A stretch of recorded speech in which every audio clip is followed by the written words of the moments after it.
Ok, vamos a hablar de la anatomía y la configuración del canal inguinal, específicamente del conducto. Entonces, el conducto es un paso oblicuo de aproximadamente unos 4 centímetros de largo que va a estar dirigido de manera infero-medio-lateral a través de la porción inferior de la pared anterolateral del abdomen. Va a dividirse en dos anillos, el anillo inguinal profundo o el de entrada, que se ubica de manera superior a la mitad del ligamento inguinal y lateral a la arteria epigástrica inferior. Este anillo es el principio de una invaginación de la fascia transversal. El anillo inguinal superficial o el anillo de salida va a ser una hendidura entre las fibras diagonales de la aponeurosis del oblicuo externo del abdomen. Va a estar superolateral al tubérculo del pubis. Sus bordes van a formar dos pilares. El pilar lateral, que va a estar insertado en el tubérculo del pubis, y el pilar medial, que va a estar insertado en la cresta del pubis. Y estos van a estar estabilizados por las fibras intercrolares. Luego vamos a hablar de los límites del conducto, que va a dividirse en varios. Primero el piso, que va a estar formado de manera central por el ligamento inguinal, hacia medial va a estar formado por el ligamento lacunar y hacia lateral por el tracto iliopúbico. Seguimos con la pared posterior, que está formada por la fascia transversal en casi toda su cobertura o toda su extensión. Pero aquí tiene un detalle vital, y es que en su tercio medial está reforzado por una falsa inguinal, un tendón conjunto o una hoz inguinal y el ligamento inguinal reflejo. Seguimos con el techo, que está centralmente formado por las arcadas músculo-aponeuróticas de los músculos oblicuo interno y transverso interno del abdomen. Medialmente lo forma el pilar de la aponeurosis del oblicuo externo y lateralmente la fascia transversa. En la pared anterior la vamos a tener formada principalmente por el tercio medio de la aponeurosis del oblicuo externo del abdomen, el pilar lateral y las fibras interculares. En su tercio lateral tiene un refuerzo adicional del músculo oblicuo interno. Específicamente, según el sexo, vamos a tener varios contenidos. En el hombre, las principales estructuras van a ser el cordón espermático, el cual va a incluir el conducto deferente extraperitoneal y los vasos testiculares. Y algo importante de esto es que el plexo papiriforme va a ser importante porque este va a ayudar al enfriamiento de la sangre del cordón espermático para permitir que los espermatozoides puedan sobrevivir, ya que estos no sobreviven a temperaturas muy altas. Mientras que la mujer, la estructura principal es el ligamento redondo del útero, el cual se conecta con los labios mayores al final de su trayecto, y este también va a apoyar al sostén del útero en la cavidad. Unas estructuras que van a ser comunes en ambos sexos en este canal va a ser los vasos sanguíneos, linfáticos, el nervio ilioinguinal y la rama genital del nervio genitofemoral. Esto sería principalmente todo de este conducto. Bueno, continuando con el tema de anatomía del abdomen, vamos a hablar de las hernias inguinales, que hay dos tipos, la indirecta y la directa. Primeramente les voy a hablar de la más común, que es la indirecta. Entonces, primeramente para esto, pues vamos a usar esta aplicación de anatomía que es muy útil. Entonces, vamos a entender la ubicación y las diferencias que hay entre estas dos hernias. Bueno, aquí vemos la aponeurosis del externo con el ligamento inguinal formando el anillo superficial. Entonces, vamos a disecarlo. Vamos a disecar el oblicuo interno también y el transverso del abdomen. Ahora vamos a generar una transparencia para explicarles dónde está el anillo profundo, que la hernia indirecta se da por una protrusión a través del anillo profundo del contenido inguinal, del conducto inguinal. Aquí no podemos ver la fascia transversalis, que es la que forma este anillo profundo, pero pues podemos ubicarla anatómicamente para más o menos entender dónde va a estar ubicada la hernia. Esa fascia va a estar posterior al ligamento inguinal, pero va a estar anterior a los vasos ilíacos externos. Entonces va a estar también un poquito más, lateral a estos vasos. Entonces ahí se va a generar esa hernia y esa salida de contenido, que normalmente lo que va a salir ahí es intestino o epiplón u ovario en caso de la mujer. Esta pues es lateral a los vasos, como ya les había dicho. Es una anomalía congénita, entonces puede dar realmente a cualquier edad. El 75% de los casos de hernias inguinales dan por son hernias indirectas. Puede llegar a ser bilateral.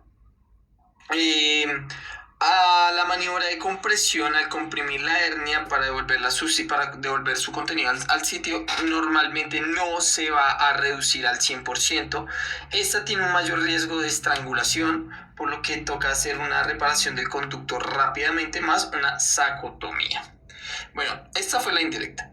Ahora vamos a disecar los vasos testiculares, pues para hablar de un espacio muy importante. Vamos a hablar de la hernia directa ahora. Pues este espacio importante es el triángulo de Hesselbach, que tiene como límites las vena ilíaca externa, arteria ilíaca externa, ese es un límite de el ligamento inguinal y el borde lateral del recto del abdomen. Ese va a generar el triángulo de Hesselbach. Por ahí va a ser la arteria, la hernia inguinal. Entonces, en este triángulo imaginario vamos a ver que va a producirse normalmente intestino delgado. Esta hernia pues tiene una ubicación medial a los vasos, normalmente es adquirida, entonces puede dar después de los 40 años. Es una afección que puede pasarnos a lo largo de nuestra vida y es el 25% de los casos de hernias que llegan. También pues aquí hay poco saco, realmente no hay mucho saco herniario presente, como a diferencia de la indirecta.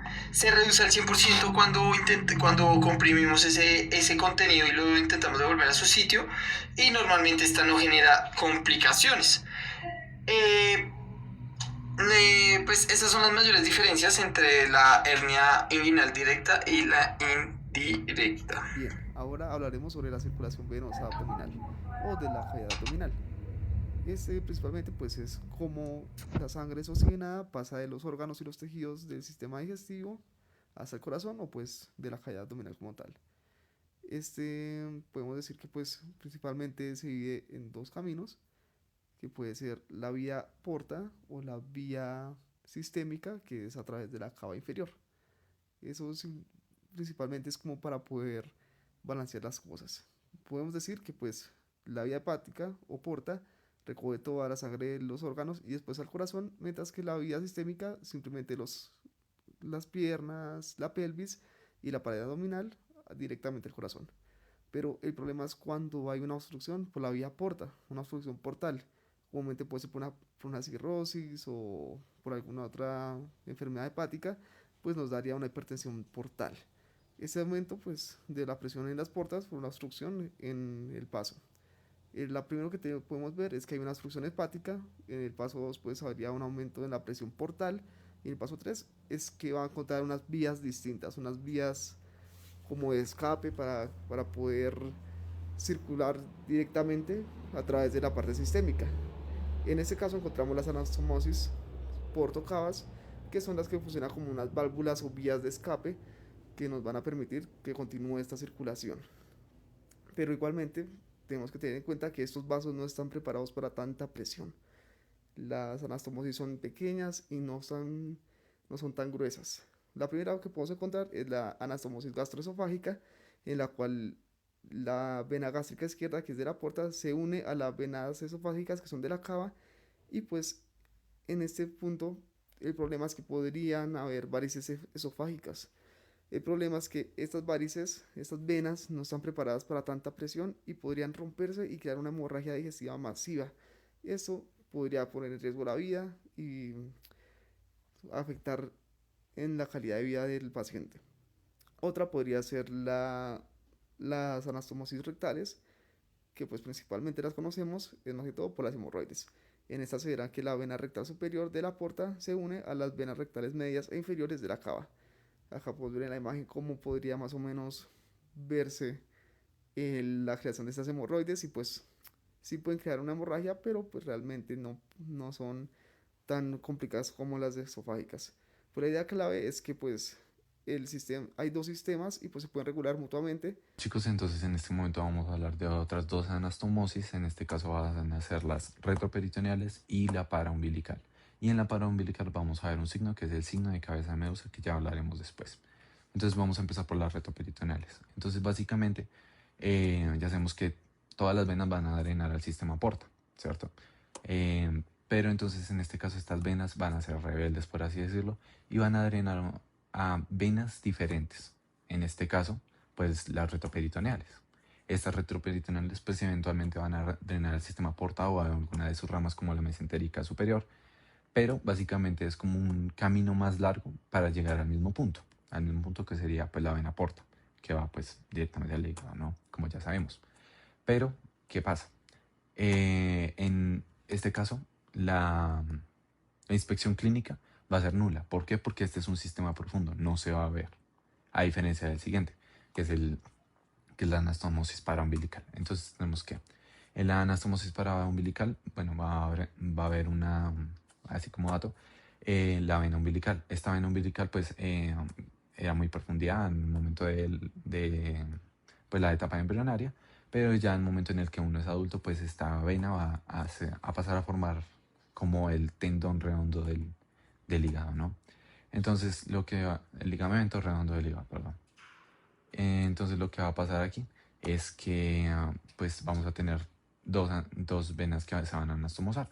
Van a ser las epigástricas superiores y las epigástricas inferiores. En el caso de las superiores, estas van a drenar a la mamaria, directamente a la mamaria interna, ¿no? Entonces lo que va a pasar es que estas dos anastomosan a nivel paraumbilical, de ahí el nombre. Entonces lo que va a pasar es que en el momento en el que va a haber una obstrucción de la vena porta, estas venas epigástricas superiores e inferiores se van a reperfundir y se van a ver a examen físico. Esa es la diferencia. En este caso sí se van a ver y este va a ser el signo de medusa, que básicamente pues es como una vena várice alrededor del ombligo. Entonces ese es el signo de medusa y listo. La última porción del intestino grueso va a comprender lo que es el recto y el conducto anal. Entonces ya sabemos que el intestino grueso como tal se divide en varias regiones. Sin embargo, estas dos últimas serían como tal las porciones terminales. Comenzando por el recto, sería la continuación del colon sigmoide, que se situaría como tal en la cavidad pélvica. Se consideraría como tal un órgano retroperitoneal en sus 2/3 inferiores, y a diferencia del colon, el recto no presentaría lo que son las austras ni las tenias visibles, de la misma forma que tendría en las secciones precedentes. Por otra parte, el conducto anal es el segmento final que se extiende desde el recto hasta el ano. Entonces esta zona se va a encontrar lo que conocemos como esfínter anal interno, el cual sería el engrosamiento de la capa muscular circular interna. Ya por parte de curvaturas, el colon sigmoide, como bien ya lo sabemos, tiene una forma característica de S antes de dar el paso al recto. Entonces, ¿qué va a pasar aquí? El recto va a seguir una curvatura del sacro denominada flexura sacra, y luego va a girar hacia atrás para convertirse en el conducto anal, lo que se denominaría como flexura anorrectal. En la pelvis va a ir un punto muy diferente en la pelvis masculina, debido a que se describen relaciones como lo son el fondo de saco vesicorrectal y las fosas pararrectales lateralmente al recto. Entonces, ya comenzando por la parte de capas de estas dos últimas porciones, el tubo digestivo vamos a comprender como tal la misma estructura general que hemos mantenido de las 4 capas, con una única excepción importante en la capa externa, comenzando por la capa mucosa, que sería la capa interna que revestiría la luz, seguido de la capa submucosa, que sería la capa de tejido conjuntivo laxo, que contiene vasos sanguíneos linfáticos, y un punto muy importante, el plejo submucoso de Meissner, el cual va a regular las secreciones y el flujo sanguíneo. Por otro lado, tenemos la capa muscular, que aquí va a estar compuesta por una capa circular interna, que ya anteriormente se dijo que se va a engrosar para formar lo que son los esfínteres, y una capa longitudinal externa. Entre ambas capas aquí se va a encontrar otro punto, otro plejo muy importante, que es el plejo mientérico de Auerbach, que va a ser el responsable de la motilidad y el peristaltismo. Ya por otra parte contamos con las capas adventicia y serosa, que funcionan de la siguiente manera, que sería que la capa serosa termina justo antes del recto, por lo que las porciones inferiores del recto estarían cubiertas principalmente por tejido conectivo, denominado también la capa adventicia. Parte de irrigación, la porción distal del intestino grueso va a recibir un aporte de oxígeno principalmente de las ramas de la arteria mesentérica inferior, aunque también van a estar dadas como tal por las arterias rectales, el colon descendente y el sigmoide, extendiéndose hasta la parte terminal. Ya por el lado del drenaje venoso vamos a contar que todo el sistema digestivo va a estar dado por la vena porta hepática.